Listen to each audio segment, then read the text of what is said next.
Hi, I'm Rob Cushman, head football coach at Augustana College in Rock Island, Illinois, Division III school in the CCIW, one of the toughest Division III conferences in the United States. Today I'd like to talk about one of the defensive drills that we've used that I think has really made a difference for us. We have been one of the top defenses in the country the last 3 years by playing good, solid, smart football. We're not a high-risk, high-reward defense. We're really, I guess, in what some people would say a bend but don't break. We're not going to have a tremendous amount of big plays. A good example of that in 08, we were 226th in the nation in tackles for loss out of 240 teams. So one of the worst teams in the country at tackles for loss. But we were 7th in the nation in scoring defense at 13.4 points a game. And I think that illustrates the fact that if you keep the ball in front of you, keep the ball inside of you, and make plays where they happen and not allow big plays, then you have a chance to fight for every stripe and find a way to get off the field. A year ago, we were one of the top teams in the country by forcing 58 punts from our opponents. So that, in a sense, is a form of a turnover, not a takeaway, but it's a chance to get the ball back. So eliminate big plays and get the ball back is what I think defense is all about. Of course, keep them out of the end zone. This is a drill that we think has made a huge difference in our ability to do some of those things I just mentioned. The drill is called, we call it LAP, but it really is leverage, angle, and pursuit, and we're always going to pursue with balance. We are trying to teach our defenders to take great angles to the ball, not typical angles, and I'll talk about that as we go through the drill, but angles that allow them to make the play where it happens. In other words, if the ball's caught at 5 yards, we try to tackle the ball at 5 yards, not allow the ball to cut back, bounce outside, or create, again, a big play situation. So we have to be able to take an angle, maintain leverage on the ball, pursue, and we've got to do it with balance. One of our biggest keys that we stress is, again, not ever overrunning the football and making the play where it's at. So leverage, angle, pursuit. Okay, you start with the ball in the middle of the field. You need 4 cones. You need one on each number, top and the bottom of the number. Top of the number at the 9-yard mark on a football field, obviously. And then we're going to put another cone 10 yards down the field, or at least a coach 10 yards down the field, some way of marking that. So line of scrimmage, cone at the top of the numbers to one side of the defense, cone at the top of the numbers to the other side of the defense, and then a corresponding cone 10 yards down the field. You have a coach in what generally it could be any offensive structure, but I think it works best if the coach is in kind of a shotgun position. You may not be playing against shotgun offenses, but again, at the college level, we're seeing the spread so much, so it makes sense. But it also helps facilitate the drill. I think it works kind of the best that way. And you put your entire unit, so this is a team pursuit drill. You put your entire defense on the field. You have all 11 lined up, and you can make a defensive call. And really, you can make all your pre-snap checks. Strength, receivers, tight end shifts or trades, back shifter trades, they go in motion. You can make this as complex as you want to also work on your defensive communication and all your pre-snap calls if you'd like. We generally just try to get in the drill, really get in and out, minimize the amount of time we're spending, and maximize our reps and maximize what the drill is actually trying to accomplish. However, there are times when I'll use it for more of a communication snap drill and take it more through the whole defensive sequence. Coach will snap the ball and drop 5 yards. Coach will snap the ball and drop 5 yards. Defensive line then will rush the passer and then kind of use a screen technique. You could use draw. You can use just any kind of basic reaction type skill that you teach. We found it's a good way to get some extra reps for our defensive line against the screen. So they will, on snap, they will charge 5 yards up the field and then react to screen based on the techniques or fundamentals that you teach. Linebackers and defensive backs will then, again, if you have just a base call on, and we're usually playing this in just our base zone defense, they're going to take their pass drops and try to get depth, try to get down the field to a position where they would be to simulate a position they'd be in when the ball is actually thrown down the field or is run outside to our perimeter. So we've got people moving, defensive linemen coming upfield, defensive backs and linebackers in their pass drop, whether it's your basic cover 3 or basic cover 2, whatever the case may be. Or you can just be generic and just have them move because you want them down the field so they have to react and pursue the football. Again, that's the purpose of the drill. The coach then, as he drops back and the defense moves, will then point to one of the landmarks. And either with the ball, now at times I've thrown the ball, but I found that when the ball gets involved, guys don't focus on the fundamentals they need the way they need to. So I've come to the point where I'll have a ball, but I'll just simulate a throw, simulate a run, simulate some kind of action that takes them to one of the 4 cones. We generally use the cone on the line of scrimmage. So yeah, can guys cheat a little bit? Yeah, but again we're talking about, repping basic fundamentals. I'll keep them honest though. I won't go the same direction every time, and once in a while we'll go down the field to the 10-yard mark. And it's important the secondary understands different angles, linebackers different angles, defensive line different angles when the ball is further down the field. But generally we start with pointing to one of the cones, either left or right, on the line of scrimmage. Everyone's eyes at this point, this is where the pursuit and leverage takes place. Everyone's eyes burn a hole on the inside hip of the ball carrier. That's our that's our focal point. We are trying to get to the inside hip of the ball. So back to conventional or kind of traditional pursuit drills, and I did them for years as a defensive coach, where everybody started taking an angle. Because we said, well, if the back gets around and we lose contain, or we don't force the perimeter, and the back goes or the ball goes, could be receiver, quick passing game, whatever the case may be, but the ball goes outside and towards the sideline, at least in this case, top of the numbers, and race down the numbers. A backside defensive end or a backside linebacker, or even inside linebacker, will never get to him by running flat. He'll have to take this pursuit angle. And what happens in my mind is guys start taking angles that put them in position to overrun the ball. And the reality is they're never going to catch the guy anyway.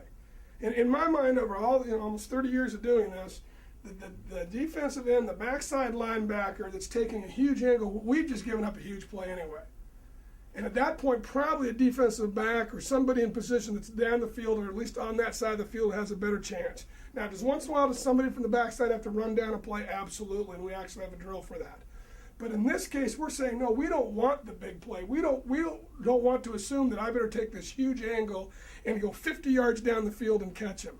I want to take an angle that gets me to the inside hip of the ball. The forced defender, which I'll get to, defenders on that side of the field will actually corral the football, force it inside, and we're going to run flat to the ball, to his inside hip, and knock him down, make the tackle.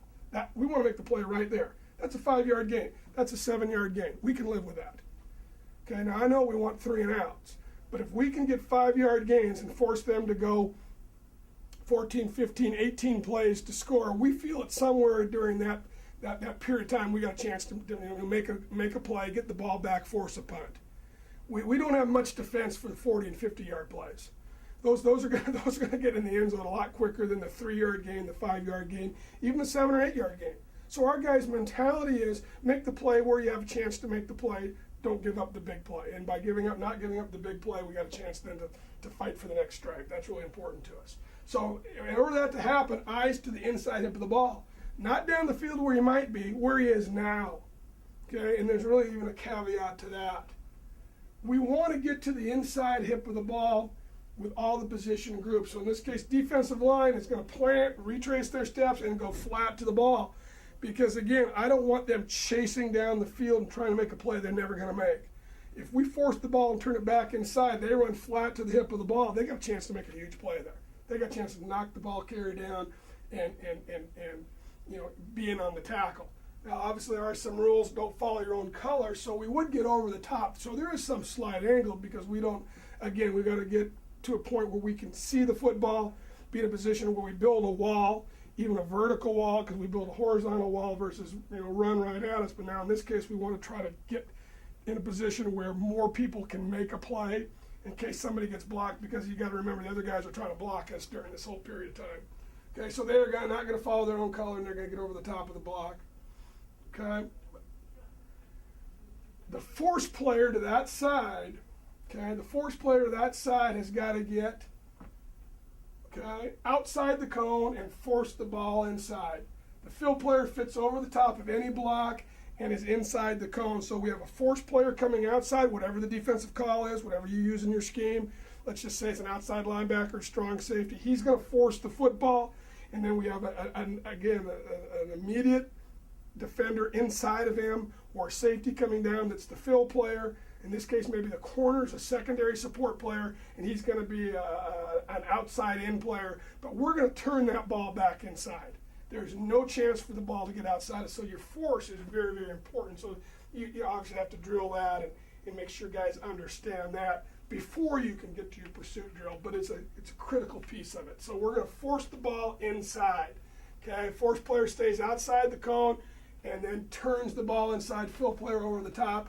Inside. All others work straight back to the line of scrimmage and bend to the inside hip of the ball. Okay, that is really unique. So instead of taking off and taking this angle even flat or certainly down the field, we're going to come back and try to get to the level of the ball as quickly as we can. So we're going to come straight downhill. Even though the ball's outside, I'm coming straight downhill so I can get to the inside hip of the ball. Now you've got to keep in mind the ball's coming towards us, so we don't run downhill forever. Okay, we're going to take a few steps downhill so when the ball gets in a position that it threatens us, we can bend and get to the inside hip, keeping our eyes again on that inside hip, getting to the level of the football, okay, getting to the inside hip of the football, and putting us in a position so we don't overrun the ball. So again, the idea is I'm downhill, eyes on the ball, I bend to the inside hip, the force player turns it back to me, and I'm in a position to make the tackle. In a position to make the play. If the ball's downfield, obviously it's the same thing. If you threw the ball or pointed to a downfield cone, and you can mix this up. I've even done it where I put a cone even inside, more like where a safety would, because the ball can hit us anywhere on defense. But for the sake of the drill, top of the numbers. So downfield, we're going to force the ball. Now it's fewer steps downhill because the ball, we're already on the level of the ball, or we're on the level of the ball much quicker, much sooner. So that's important to understand that they only take a couple of steps, then bend with it. But in the beginning, I want them to exaggerate coming down to the line of scrimmage, bending to the level of the ball, eyes on the inside hip, be in a position that you don't overrun the football. Okay? So it depends the level of the ball. If I blow the whistle, now I should probably back up. If they continue to the ball, the cone, the ball, it could be a coach, again, usually it's the cone, it doesn't continue to run down the field. So because we're saying we're not going to let that happen. The force player, the field player, the secondary support player, turn the ball inside, we're going to make the tackle right there. So as they come to the ball, okay, we really work hard on come to balance. Okay, that's something we really stress with our defenders here at Augustana. We talk about coming to balance. We've got to be able to slow down, be in a position to make a play. I talk about this all the time. I ask guys, what's their center of balance? And they all point to their belly button. I say, no, that's your center of gravity, and that's important. You got to play low in this game. But your center of balance is your head. And if I'm running full speed, generally my head is going to be forward. And when my head is forward, my body weight, my momentum is going to continue to take me forward. It's hard to come to balance with my head in that position. So we've got to snap our head upright and drop our hands, drop our center of gravity, so we're in more of this erect position and go from a toe, sprinting position, to more of a heel or flat-footed position. So we really work on toe, heel, toe, heel, toe, heel. Come to balance right here so we can break down. We widen our feet just slightly, come to balance, because we want to make the play right there. Again, I think the biggest problem defenses have when balls are in the open field is by overrunning the football. And I think we kind of teach that. Run to the ball, play with your hair on fire, do all those things that, that defensive players are supposed to do. And I totally agree with that. You play hard, you play fast, but you got to play smart. And so coming to balance is really something we stress, though, that you play as hard and as fast as you can, but if you overrun the ball, it doesn't matter how quickly you got there, because you're not going to make the play. Or certainly how slow you got there. If you don't get there at all, then of course you can't play the game. So speed's a critical factor, but this coming to balance is really important. So in the beginning, they run to that spot, they come to balance, and then I'll break them out of there. Or one of the coaches that in that in that location will break them out of there. As you get more advanced in the drill, as we know, the ball changes direction. The ball cuts back. Certainly reverse is a good example of that, but just any kind of open field, broken field run can can make a defense vulnerable.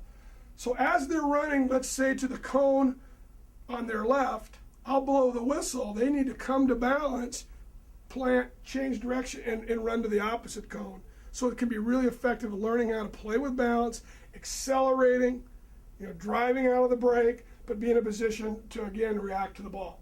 It also really improves our tackling, because if we come to balance now, we're in a position to make a tackle instead of off balance, reaching arm tackles, or worst case, missing. So that's really important, and they change direction then to go to the opposite landmark. So that kind of gives you a general idea of the drill and what we're trying to accomplish. We have some video that we can demonstrate and actually show you some of the things I just talked about. All right, so here we have the drill. Again, you can see the defensive line is set. We're kind of a 3-5 flex defense, but it doesn't matter what scheme you're on. Whether you're a 3-man front, a 4-man front, you play 4-4, whatever you play, you can set your defensive structure and I think really benefit from the drill. So we have a 3-man front. We have the 5 linebackers. Our middle guy plays deeper, and we're just a 3-deep secondary. You can see that we have cones. You can see that we have cones on the outside, okay, and then an inside fill cone on the outside, top of the numbers, outside force cone, okay, and then a coach standing at the 10-yard mark, coach standing at the 10-yard mark. You could put cones there as well, okay. So there's the structure. On the snap of the ball, as I'm the shotgun quarterback, kind of might be a poor excuse for a shotgun quarterback, but nonetheless, I'm the one dropping back now 5 yards. Defensive line's coming 5 yards, and again, they're playing screen or draw. Okay. In this place, they started to see screen and react. Okay, because I'm pointing now to the defense's left.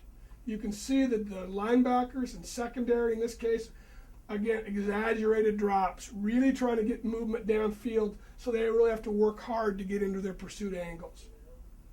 Okay, once they point, if you notice now, as you stop the tape, defenders aren't driving immediately to the ball or taking a flat angle or even going over the top. They're coming back towards the line of scrimmage to try to get to the level of the football. Back to the line of scrimmage to try to get to the level of the football. So the middle linebacker there and the safety are great examples. Look how long they drive straight down. They know the ball's going outside, but they know the ball's going to be turned back to them, okay, because they want to make a play right there, those two coming from the middle of the field. You can see the force player turns it back inside. He goes over the outside cone. The secondary force player is the corner at the top of the picture. He's going to make sure, again, he's secondary support. The ball doesn't get outside of him. There's a fill player inside. Okay, there's a fill player inside, which is the inside linebacker that's dropping. Force player, fill player, defensive line, and again, all these backs